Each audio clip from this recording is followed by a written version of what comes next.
Sir, Telangana వ్యాప్తంగా first phase sarpanch ఎన్నికలు చూసాం, రిజల్ట్ కూడా చూసాం. మీరేం చెప్తారు ఓవరాల్ గా?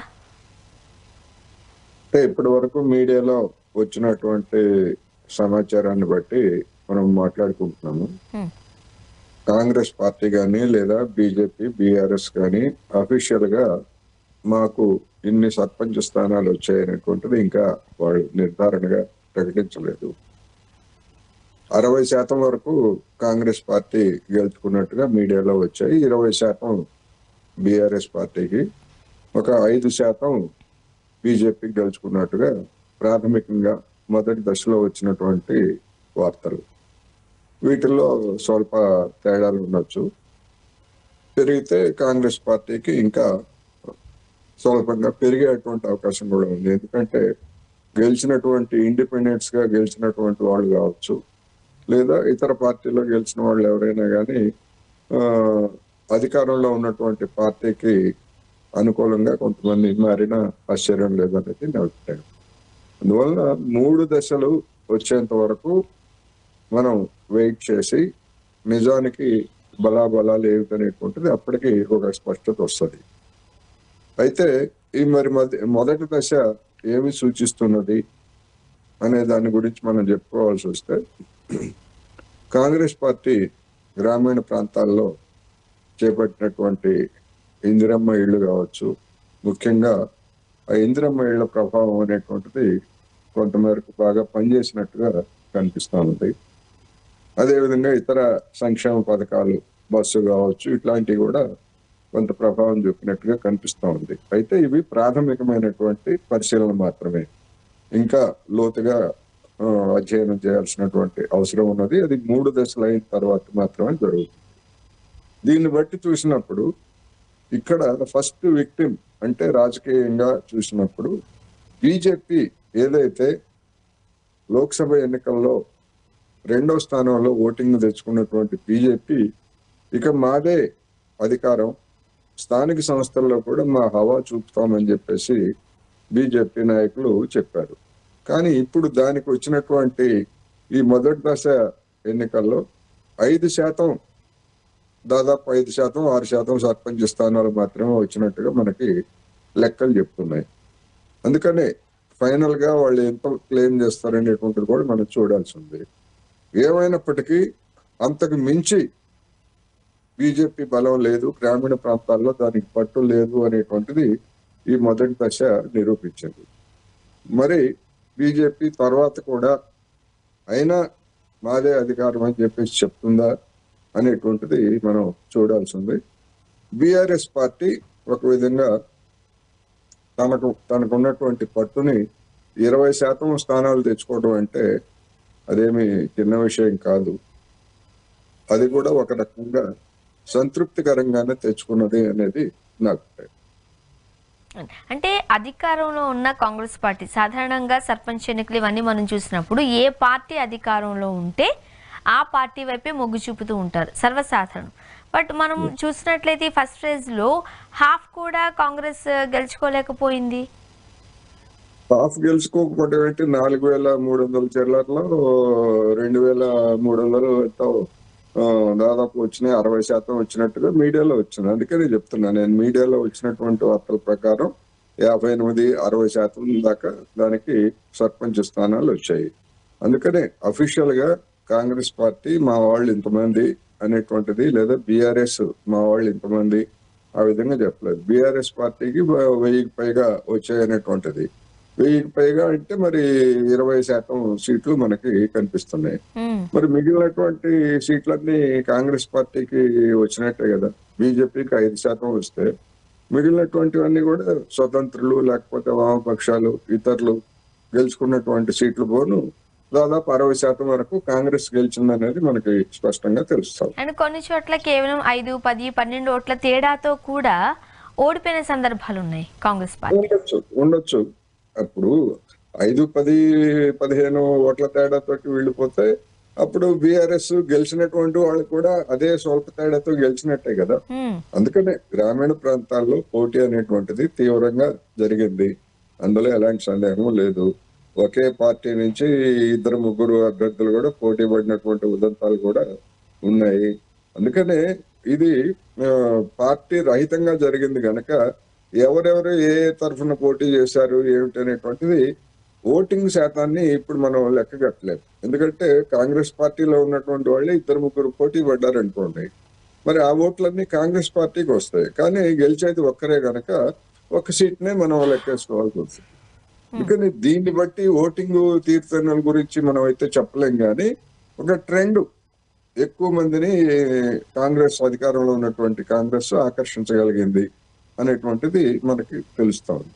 అంటే ఇప్పుడు మనం కాంగ్రెస్ పార్టీ గెలిచిన విధానం సాధారణ ఎన్నికల్లో మనం చూసినప్పుడు హైదరాబాద్ సిటీలో కన్నా ఈ గ్రామాలలోకి చుట్టుపక్కల ప్రాంతాల్లోనే ఎక్కువ సీట్లు వచ్చాయి కాంగ్రెస్ పార్టీ. బట్ ఇప్పుడున్న మీరు అంటున్నట్టు 58% 60% ఇనఫ్ అంటారా?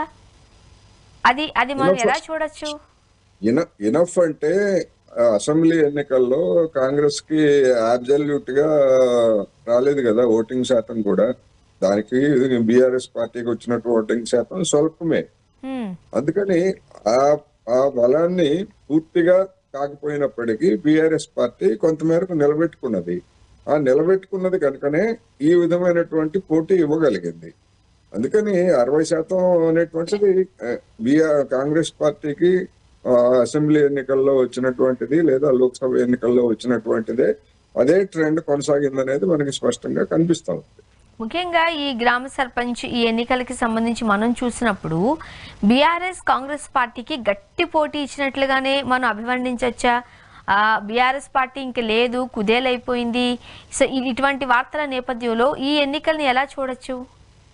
ఖచ్చితంగా మనం పక్కనే ఉన్నటువంటి ఆంధ్రప్రదేశ్ ఎన్నికల్లో వైసీపీ గెలిచినప్పుడు అక్కడ అంతకుముందు అధికారంలో ఉన్నటువంటి తెలుగుదేశం పార్టీ పర్ఫార్మెన్స్ చాలా పేలవంగా ఉంది, నామమాత్రంగానే ఉంది. 90% పైగా స్థానిక సంస్థలలో వైసీపీ గెలుచుకున్నటువంటిది మనం చూసాం. కానీ ఇక్కడ కాంగ్రెస్ పార్టీ అంత బలంగానూ లేదు. మిగిలినటువంటి పార్టీలు కూడా ఓటింగ్ శాతం ఉన్నాయి కనుకనే ఈ విధమైనటువంటి అనేక గ్రామాల్లో గట్టి పోటీ బీఆర్ఎస్ పార్టీ ఇచ్చినట్టుగా కూడా ఈ అంకెలను బట్టి మనకి కనిపిస్తా ఉంది. అందుకని బీఆర్ఎస్ పార్టీ రెండో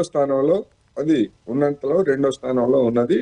బీజేపీ అనేది మాత్రం వాళ్ళు చెప్పిన దానికి లేదా వాళ్ళు ఊహించుకున్న దానికి చాలా సుదూరంలో ఉన్నదనేది మనకి ఈ అంకెలు తెలియజేస్తుంది. ఓకే, అంటే అధికారంలో ఉన్న కాంగ్రెస్ పార్టీ సర్పంచ్ ఎన్నికల్లో ఈ మాత్రమే ఓట్లు తెచ్చుకోవడం అనేది మనం గవర్నమెంట్ ఫెయిల్యూర్గా కూడా కొంతమంది అభివర్ణిస్తున్నారు. బీజేపీ పుంజుకుంటుంది, పరిగెట్టుకుని వస్తుంది, సో ఎన్నో రోజుల్లో లేదు మళ్ళీ బీఆర్ఎస్ అధికారంలోకి రావడానికి, ఇలాంటి వ్యాఖ్యలు కూడా చూస్తున్న నేపథ్యంలో మీరేం చెప్తారు?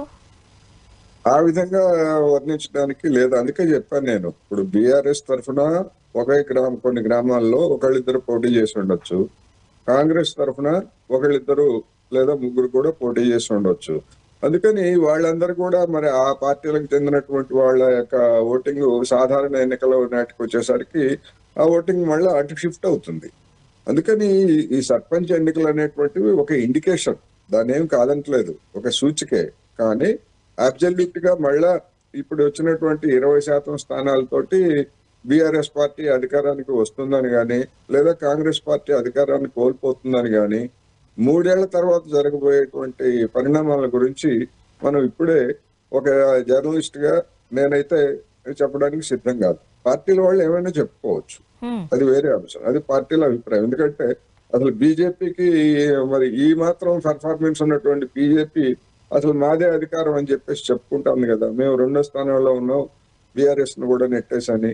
అందుకని రాజకీయ పార్టీలు చెప్పుకునేటువంటి క్లెయిమ్ చేసుకునేటువంటి దానికి వాస్తవ పరిస్థితికి ఒక జర్నలిస్ట్ గా నేను చెప్పేటువంటి దానికి డెఫినెట్ గా తేడా ఉంటుంది. 3 ఏళ్ల తర్వాత జరగబోయేదాన్ని మనం ఇప్పుడే ఈ ఫలితాలను చూసి అప్పుడే చెప్పలేము. ఎందుకు అంటే దానికి కూడా రీజన్, వైసీపీ 90% సీట్లు సాధించినప్పటికీ స్థానిక సంస్థల ఎన్నికల్లో మేయర్లు కావచ్చు, మున్సిపాలిటీలు కావచ్చు, పంచాయతీలు కావచ్చు, 5 ఏళ్ల తర్వాత జరిగినటువంటి ఎన్నికల్లో ఏ విధంగా ఘోరమైనటువంటి పరాజయం పొందిందో చూసాం కదా. అందుకని అక్కడ ఆ సమయానికి ఉండేటువంటి నిర్దిష్టమైనటువంటి పరిస్థితులు, రాజకీయ పార్టీల మధ్య పొందికలు, బలాబలాలు అప్పుడు నిర్ణయిస్తాయి తప్ప స్థానిక సంస్థలే వచ్చే ఎన్నికల్లో మళ్ళీ ఇదే రిపీట్ అవుతుందని అట్లా ఏమీ చెప్పలేము. కాంగ్రెస్ గెలుస్తుందని చెప్పలేము, బీఆర్ఎస్ కూడా గెలుస్తుందని కూడా మనం చెప్పలేము. ఆ రోజు ఉండేటువంటి పర్ఫార్మెన్స్ బట్టి దాని ఆధారపడి. కానీ ఇప్పుడు చూస్తున్న దాన్ని బట్టి చూస్తే ప్రజల నాడి ఎలా ఉంది, మేబీ ఇది కూడా సాధారణ ఎన్నికలపై ఒక ఎఫెక్ట్ చూపించే అవకాశం లేకపోలేదు అని అనుకోవాలా మనం? సాధారణ నాడి అంటే ఇప్పుడు నేను చెప్పినట్టుగా ఇందిరమ్మ ఇళ్ళు అనేటువంటిది గ్రామీణ ప్రాంతాల్లో పేదల్ని ఒక అట్రాక్షన్ అయితే కనిపించింది. అదేవిధంగా మహిళలకు సంబంధించినటువంటి ఉచిత బస్సు పథకం ఇట్లాంటివి కొన్ని ఉన్నాయి. అందుకని వీటి మీద సంతృప్తి చెందుతారా, లేకపోయేట్లయితే మిగిలినటువంటి అమలు జరపనటువంటి వాటి మీద అసంతృప్తి చెందుతారా, ఏది మొగ్గు చూపుతుంది ఏమిటనేటువంటిది అసెంబ్లీ సాధారణ ఎన్నికల నాటికి కానీ మనకు తెలియదు. అప్పటి వరకు ప్రభుత్వం మీద సహజంగానే పేదలకు కావచ్చు లేదా మామూలు జనానికి కావచ్చు ఆశలు ఉంటాయి. ఆ ఆశలు నెరవేరకపోయేట్లయితే ఇప్పుడు తలెత్తినటువంటి అసంతృప్తి లేదా ఉందని చెప్తున్నటువంటి అసంతృప్తి అది వ్యతిరేకతగా మారుతుంది. అసంతృప్తి అనేటువంటిది ఎప్పుడు సమాజంలో ఉంటది. అయితే అది వ్యతిరేకతగా ఎప్పుడు మారుతుంది అంటే అధికార మార్పిడి ఎప్పుడైతే సమయం వస్తుందో అప్పుడు తెలుస్తుంది. అంతేగాని స్థానిక సంస్థల ఎన్నికల్లో అసంతృప్తి అనేటువంటిది అంతగా బయటపడదని కూడా నేను చెప్పదలుచుకున్నాను. అండ్ మరీ ముఖ్యంగా ఈ రిజల్ట్ చూసిన తర్వాత కాంగ్రెస్ కానీ బీజేపీ కానీ బీఆర్ఎస్ కానీ అలర్ట్ అవ్వాల్సిన అవసరం ఉంది అంటారా?